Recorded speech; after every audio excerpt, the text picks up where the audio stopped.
Falando do encontro do presidente da República com o presidente húngaro, deu o que falar, afinal de contas, nós estamos falando de um presidente da República que prega pela liberdade e outro que nem tanto assim. Há relações comerciais, tem questão financeira aí na história, inclusive da compra de um avião da Embraer. Eu quero trazer todos esses pontos para a gente poder repercutir um pouco aqui na tarde desta quinta-feira. Serrão, traz para mim um destaque aí que você tira, um saldo que você tira dessa visita que o presidente da República faz. Inclusive, amanhã ele estará sobrevoando já a área de Petrópolis afetada pelas chuvas no estado do Rio de Janeiro. Boa tarde, querido. Boa tarde, saudações, meus amigos e amados haters.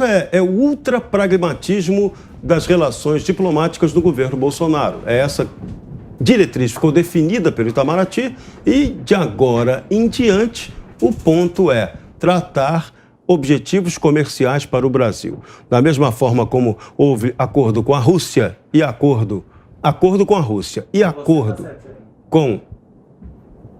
houve acordo com a Rússia e acordo com a Hungria, também haverá com o Irã. Então, o pragmatismo fala mais alto, fala absolutamente mais alto no governo Jair Bolsonaro nas relações internacionais. Então, não se espantem se o presidente tiver que encontrar ou apertar a mão daqueles que são amigos ou inimigos das teses que ele defende. Com Putin, ele teve que se adaptar.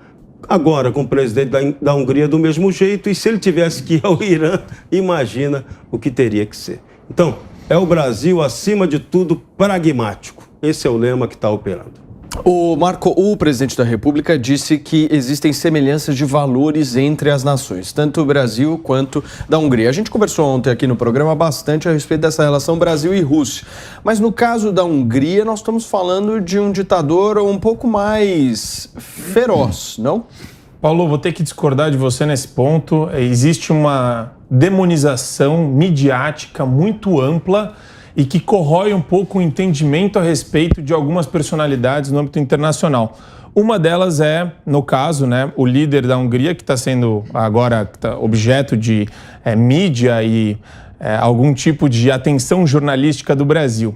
O que acontece? Se vocês se debruçarem um pouco a respeito do ambiente democrático da Hungria, vocês vão ver que não tem absolutamente nada de autocrático, ditatorial, autoritário com relação ao país. O que existe é uma narrativa que a grande imprensa colocou. Por quê? Marco, eu vou passar a palavra para você em seguida, mas antes da gente continuar aqui esse assunto, repercutindo justamente essa visita do presidente da República à Hungria, o retorno dele aqui no país, eu preciso prestar um esclarecimento. A gente tem um esclarecimento para fazer aqui, porque a Jovem Pan foi notificada pela Associação Nacional dos Auditores Fiscais da Receita Federal por conta de uma afirmação feita aqui no programa por uma das comentaristas sobre o trabalho da categoria. Por isso, o grupo Jovem Pan vem aqui a público esclarecer que respeita e reconhece a excelência dos serviços prestados pela Secretaria da Receita Federal do Brasil, bem como dos auditores fiscais que sempre atuaram com dignidade e honestidade. O grupo ressalta que não é responsável pelos comentários e posições dos comentaristas que, dentro dos limites que existem da liberdade de expressão, se manifestam pelas nossas plataformas. Por fim, para encerrar esse assunto, a opinião expressa aqui no 3 em 1 do dia 22 de dezembro do ano passado não reflete a opinião do grupo Jovem Pan. Marco, eu vou voltar com você, mas eu queria perguntar para a nossa produção se a gente já tem um trecho, produção, do discurso do presidente da República, aí nós vamos comentando trecho por trecho. Solta o primeiro.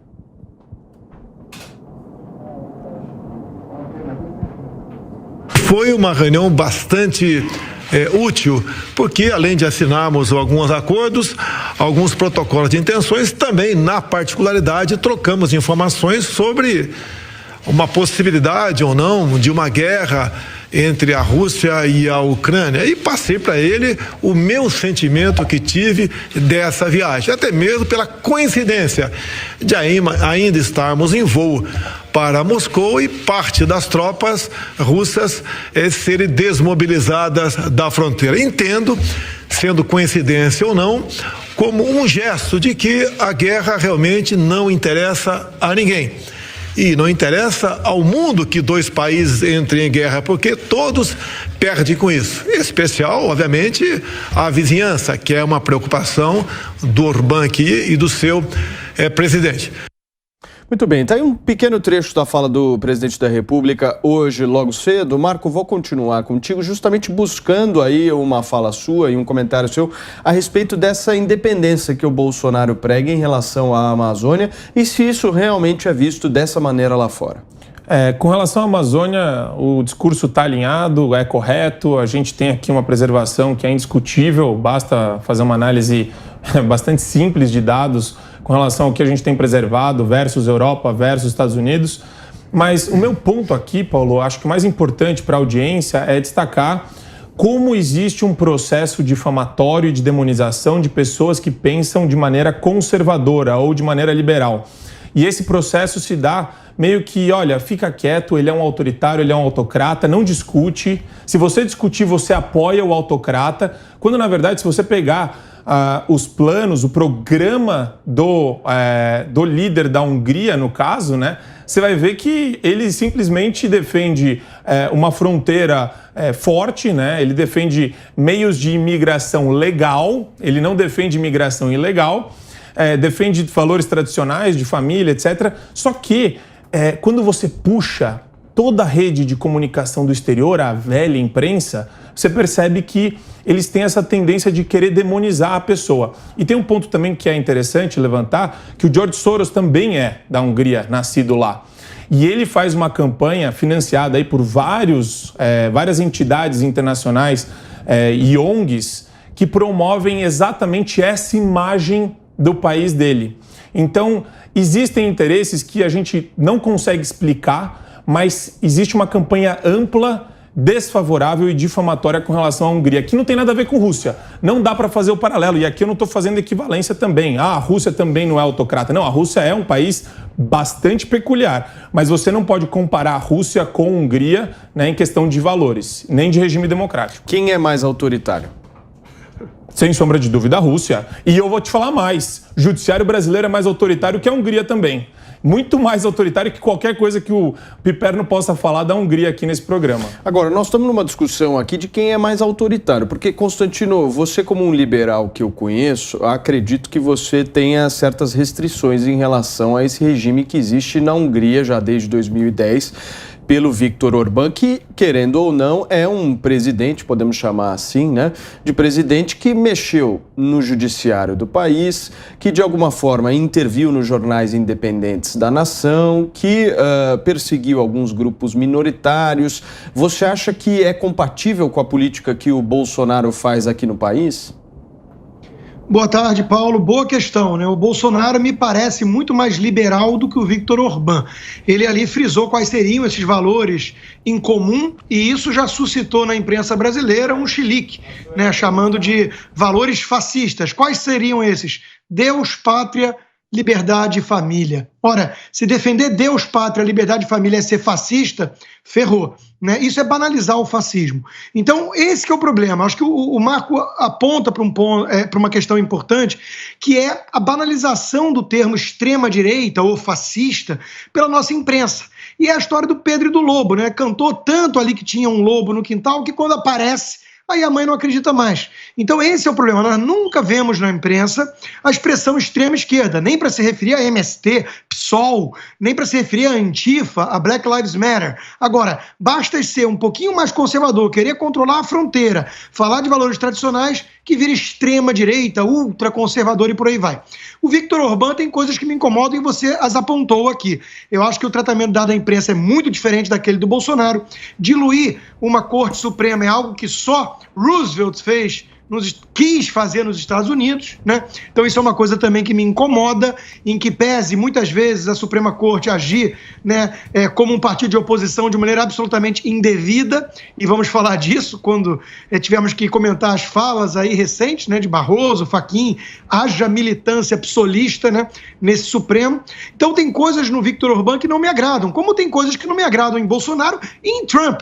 Agora, entender o fenômeno nacional populista como reação àquilo que se veste de liberalismo e, na prática, é o que mais se assemelha ao fascismo, isso é muito importante fazer, Paulo. E os nossos jornalistas, nossos pares, não fazem esse estudo, não entendem esse fenômeno. Preferem demonizar figuras como Trump ou Bolsonaro, em vez de entender que Trudeau, por exemplo, fofo como ele é, né, é muito mais perigoso para a democracia. Lança a mão de uma medida só para guerra, para proibir manifestações pacíficas. Então, isso devia estar sendo tratado como uma medida fascistoide, como a coisa que mais ameaça as liberdades básicas. Mas não, a imprensa local, inclusive, aplaude, porque o Trudeau é fofo, porque ele adora repetir os slogans da turma progressista, woke, né, e que, no fundo, é a mais fascistoide de todas, porque é totalitária. Então, defender tradições, família, não ficar acendendo vela para movimentos como LGBT, veja, isso não tem nada a ver com respeitar o indivíduo gay, não. Isso tem a ver com a militância LGBT, que é condenada, inclusive, por muitos gays. Assim como o movimento racial, Black Lives Matter, não tem nada a ver com racismo, tem a ver com marxismo, com violência, com implodir o sistema. A fronteira escancarada e imigração ilegal é algo que só pode interessar quem quer destruir uma nação, como os democratas aqui nos Estados Unidos. Então, quando você entende isso tudo e olha a reação pode ter excessos sim, mas virar as costas para o fenômeno não é correto. Piperno, você está de acordo com essa fala do Constantino? Não estou de acordo com quase nada do que ele disse, mas uma coisa pelo menos é reveladora, né? É interessante que o Constantino ele faz uma tabelinha com o Marco, só que um usando, sei lá, medicine ball e o outro usando uma bola de futebol. Não dá, não casa. Então, por exemplo, o Marco vai e defende o sistema jurídico da Hungria, não, porque é papo furado esse negócio de que lá os juízes não podem, enfim, exercer a lei, que o Supremo acabou sendo removido. Aí o Constantino, não, uma coisa que me incomoda é o que ele fez com o Supremo. E nisso o Constantino está certo. Ele acabou com o Supremo da Hungria, né? Ele renovou, ele tirou os caras que estavam lá e colocou um corpo de juízes fiéis às ideias dele. A força, né? A força da atuação do poder legislativo, que fique muito claro. Olha a narrativa aí, não, cuidado. Ele fez maioria. Com força do poder legislativo. Ele fez maioria, os deputados são todos fiéis a ele e conseguiram tirar. Como, por exemplo, eu já discuti isso aqui com o Constantino, que a gente tem um país aqui na América Central, a Nicarágua, que é um espantalho do autoritarismo, é uma coisa tirânica, uma coisa abominável, assim como do lado... Aquela que o Lula defendeu? Do lado, não, Lula não, pegue os textos aí, pegue os textos. Defendeu como do lado tem lá El Salvador, do presidente Bekele, que faz a mesma coisa que fez a Hungria, mesma coisa, ou seja... Show Suprema Corte, vou colocar agora gente fiel a mim. No caso da Hungria, por exemplo, um jornal independente, um jornal de oposição, ele não tem autorização nem para importar papel. Então ele não consegue mais funcionar. Outra coisa, você citou o Soros. Soros teve que levar a universidade dele lá para a Áustria. Faz oposição ao regime? E daí? Não pode fazer? Mas ele teve que levar para a Áustria, tirou da Hungria. Então, vejam, a Hungria chegou ao paroxismo. Olha que coisa absurda. A Hungria vai ter agora, como candidato que lidera a oposição ao presidente Orbán, um homem de direita apoiado por todos os partidos de esquerda. Fizeram lá um acordo e chegaram à conclusão de que, pelo fato realmente ser muito difícil para a esquerda fazer campanha e tal, todo mundo apoiar um candidato conservador, mas conservador democrático, que tem compromissos com esses outros oposicionistas. Talvez um Alckmin, Constantino. Exatamente. Mas serve para isso. E você lembra, Constantino, que você tem memória boa? Por exemplo, em 2002, na França, o que aconteceu na eleição? O Jacques Chirac, um conservador, contra Le Pen, pai, extremíssima direita. E o que a esquerda fez? Vamos todos fazer campanha para Chirac. O Macron, por exemplo, quando brigou com a Marine Le Pen... Quem é extrema esquerda, Piperno? Quem é extrema esquerda nesse... Não existe. Quem é extrema esquerda? Existe. Inclusive na França... Inclusive na França, Constantino, é o pessoal do Mélenchon, que teve, aliás, 16, 17% na última. É a turma da extrema esquerda. Aqui no Brasil, por exemplo, tem um grupo que você adora, que você cita toda hora. O pessoal do PCO. O Boulos não é extrema esquerda? O Boulos é um cara de esquerda. Não é extrema. O que é ser de extrema esquerda? O ser de extrema direita? Quais são as diferenças? O PCO ele é tão à esquerda quanto o Bolsonaro é à direita. Agora, é claro que a extrema-direita do Então, Brasil... o Bolsonaro ele está num paralelo com o PCO, se a gente olhar do outro mas lado. a direita dele, você cai do mundo, né? Se cai do mundo. Muito bem, deixa eu voltar à nossa discussão aqui em relação à geopolítica internacional. Eu quero um pouco da sua avaliação, Constantino, porque a imprensa repercutiu muito nesses dias de que o presidente da República estaria isolado. E qual é o raciocínio que os jornalistas levam nesse sentido? O relacionamento com os Estados Unidos já não é a mesma coisa do que era com Trump, a eleição na Argentina, a eleição no Chile, a falta de harmonia com a França, o relacionamento distante que já existe com a China e alguns outros países asiáticos. O que eu quero dizer com isso é o seguinte: sobrou pra gente Hungria e Rússia. Quais são os aliados internacionais hoje do país? O Brasil está se dando bem com todo mundo, inclusive Estados Unidos mesmo sob um governo de um senil democrata com um partido cada vez mais radical à esquerda. É pragmatismo. Agora, você citou aí vários exemplos. O Macron está com vários problemas lá domésticos e quer tomar nossa Amazônia. A Argentina está criando agora uma estatal de comida, né?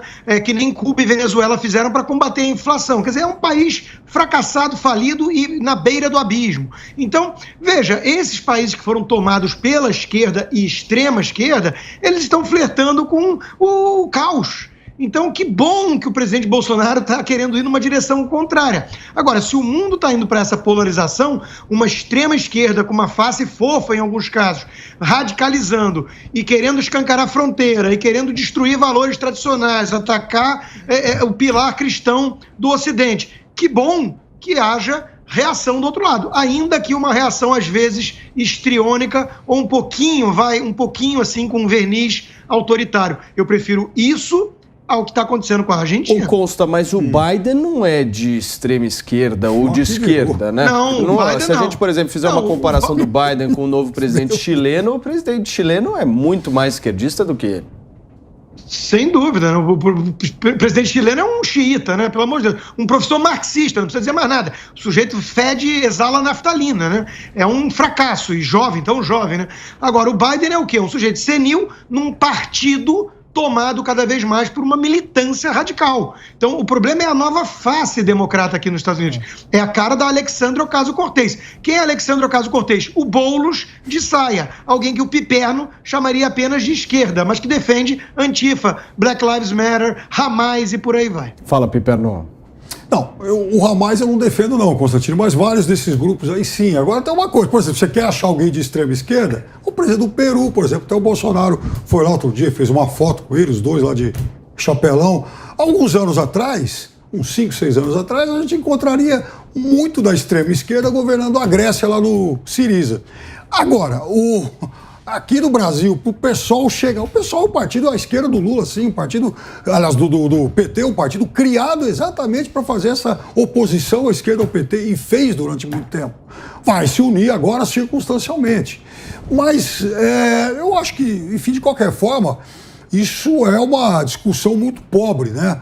A gente falava da Hungria. A Hungria, você sabe, Paulo, que a Hungria ela pode ser alvo, ela está sendo alvo, inclusive, da Comunidade Europeia, que conseguiu autorização lá do Tribunal Europeu, para não repassar os recursos que anualmente são destinados a cada um dos sócios lá da Comunidade Europeia, exatamente por falta de cumprimento das cláusulas democráticas. Paulo, posso fazer um adendo aqui? Sabe quando a discussão não é pobre? É exatamente quando alguém aponta que ela é pobre. Aí você percebe que está incomodando a pessoa, porque você pegou ela numa contradição, né? Qual foi a contradição? Primeiro você falar que Boulos não é de extrema esquerda. Segundo, você tem a tendência de olhar para qualquer pessoa da direita e apontar simplesmente como extrema. Você não consegue nomear aqui uma pessoa de Boris direita. Johnson, já falo todo dia aqui. Aliás, Bush, mas que o Constantino falou que o Bush era de esquerda, então eu parei de citar. E daí, o problema dessa discussão, que não tem nada de pobre, e eu gosto de estimular essa discussão, Paulo, é a questão da polarização. Muita gente fala, vamos acabar com a polarização é ruim. Não. Polarização faz parte exatamente de um espectro político onde você tem pessoas que defendem muito mais a liberdade face ao Estado e outras que defendem muito mais o Estado em frente ao cidadão, né, diante do cidadão. O Piperno se enquadra na categoria de pessoas que defendem muito mais a presença estatal na vida social, na vida do ser humano. Tudo que ele defende tem algum tipo de repercussão e intromissão do Estado na nossa vida. E por que é boa essa discussão? Porque a polarização, ela ajuda você a identificar exatamente esse discurso extremado de querer sempre apontar para o outro lado como neoliberal, que não existe, é uma invenção da esquerda. Sim, total invenção, Piperno. Da esquerda? Da esquerda? Tá certo. Você não pode nem conversar. Consenso de Washington, isso aí também é invenção da esquerda. Neoliberalismo. Aí você começa a perceber a movimentação argumentativa do Piperno no sentido exatamente de demonizar o discurso. Então, a extrema-direita faz discurso de ódio, a extrema-direita é contra minorias. E isso, Paulo, é veiculado pela mídia com uma frequência que, assim, é diário. É uma frequência diária. Grande mídia, os grandes jornais, grandes redes de comunicação, televisão. Você passa em qualquer canal. Record, SBT e Rede TV, eles são grandes mídias? São grandes mídias. Eles veiculam isso aí? Sem dúvida. Quer dizer que então eles começaram hoje. Porque até ontem eles eram todos bolsonaristas. Não, que bolsonarista? Você está reduzindo uma televisão inteira a bolsonarista? Não, a Jovem Pan é o quê, Piperno? A Jovem Pan tem majoritariamente pessoas que apoiam o presidente Bolsonaro. Tem comentaristas com ideias livres aqui que debatem com você. Isso. Eu não gosto de ser classificado. Eu gosto, eu apoio quando tem que apoiar e eu apoio a crítica quando tem que criticar. É simples assim. Serrão, você.